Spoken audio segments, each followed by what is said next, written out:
Our posts that reported collaboration with Engineers Without Border, I'm sure there were a lot more, were those listed at the bottom of the sheet. And the first four, Panama, Mali, Honduras, Dominican Republic, all four of those have water sanitation projects. It's no coincidence. Nicaragua and El Salvador do not. So, what does Peace Corps benefit from Engineers Without Border? I think you know. Technical expertise. They certainly appreciate it when there's funds that go along with them, especially when a volunteer is in their community. They see a need for a project. They're often looking around for helping their community to find funds for those projects. Needless to say, when we do implement a successful project, there are improvements to the quality of life and the people of those communities. Cultural exchange, and I think we have an exchange of volunteers in both directions. We have several staff members that either as volunteers completed Engineers Without Border projects, or they were members of chapters. We have a volunteer in the Dominican Republic who was active in a chapter, and I bet you will come back to Engineers Without Border when he comes back. On the Peace Corps side, we have strengths that we can offer to Engineers Without Borders projects, certainly helping connect you with strong projects on the ground where you're looking for activities, understanding the language, the local context, who in the community might talk a lot and make a lot of promises, but actually the guy who's sitting silently in the corner and not saying much, but every now and then offers something, maybe the one that's more reliable. So where a volunteer is intimately connected with the community, they're aware of all that context.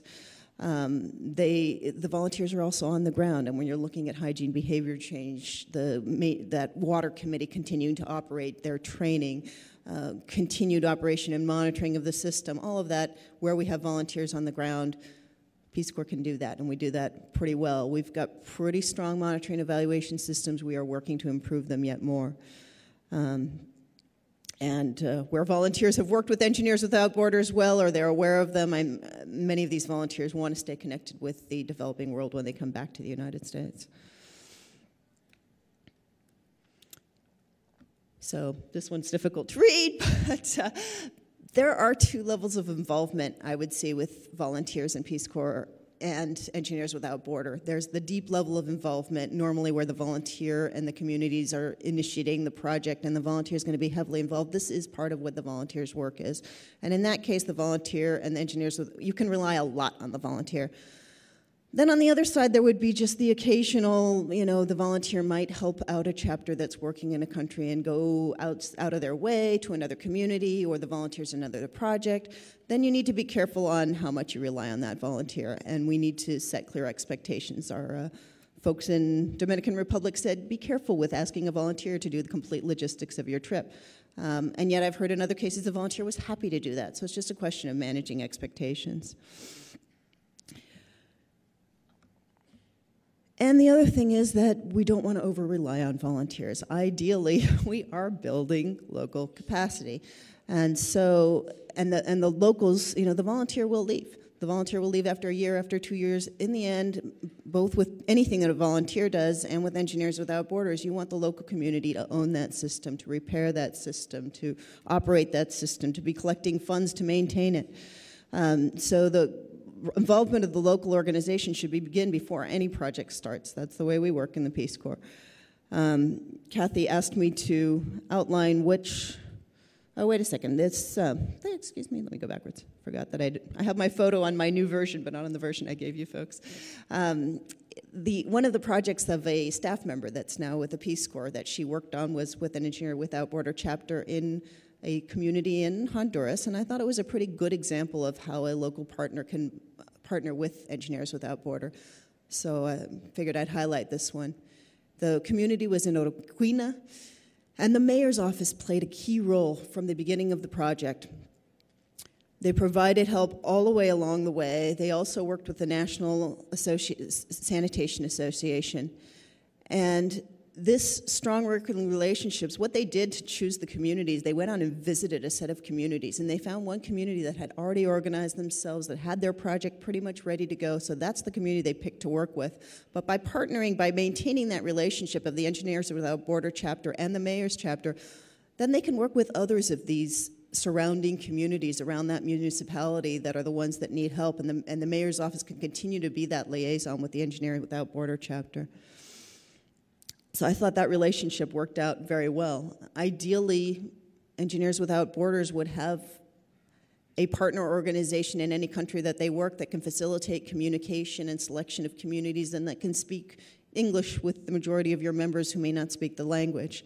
And at the municipal level, I think this partnership, or at a regional level, but this partnership with the municipality is an example of a relationship that could then build stronger ties with the surrounding communities and remain involved with the projects and retain a sense of quality control and operation.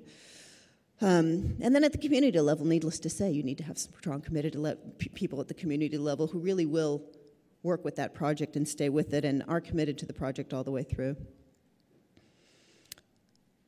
These are the pieces that were established in that joint letter of May 2009. We had several pilot projects that we started with. We said something here that when Peace Corps and EWB plan joint activities, there will be a written sustainability plan. That's a good idea. I'm not sure if we've done that.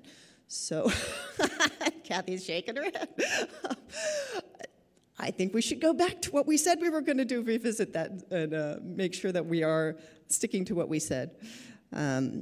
In Honduras, I think the example of our collaboration works very well. One of the reasons it works very well is because we have a very strong project manager in water and sanitation who is monitoring the relationship. And I think ideally, where we have the strongest relationship with Engineers Without Borders, it'll be a handful of countries in Central America where we have water sanitation projects, and there's a contact person who helps manage expectations and who makes sure that we do write those sustainability plans for the projects. This person could also connect some of those smaller engagements. So we just need a person in the community. We need to connect to the experts in the country. That person can play that role as well. I believe definitely we could work to strengthen our collaboration guidelines, to follow through. As I was reading through that letter of cooperation, I also noticed there were some roles for the liaison person at Peace Corps that I don't think I fulfilled as well as I could. So definitely there's room for improving that collaboration.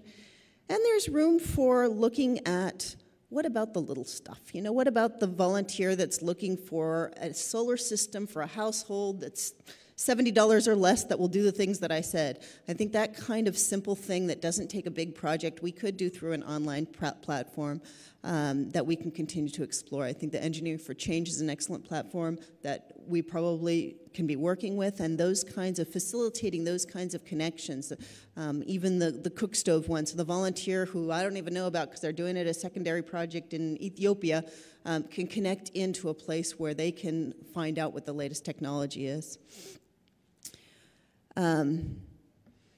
And development of training materials, particularly I'm looking at renewable energy cook stoves right now because it's the initiative I'm leading, but I think there's potential for other things as well.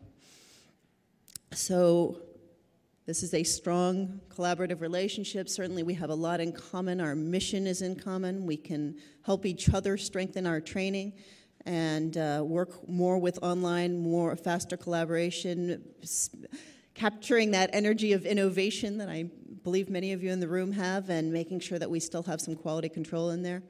I look forward to continuing to build the relationship, and inviting me to this conference, I think, definitely adds fuel to my role, at least, in making sure that we move forward with our collaboration and are looking for improved relationships. So, thank you very much.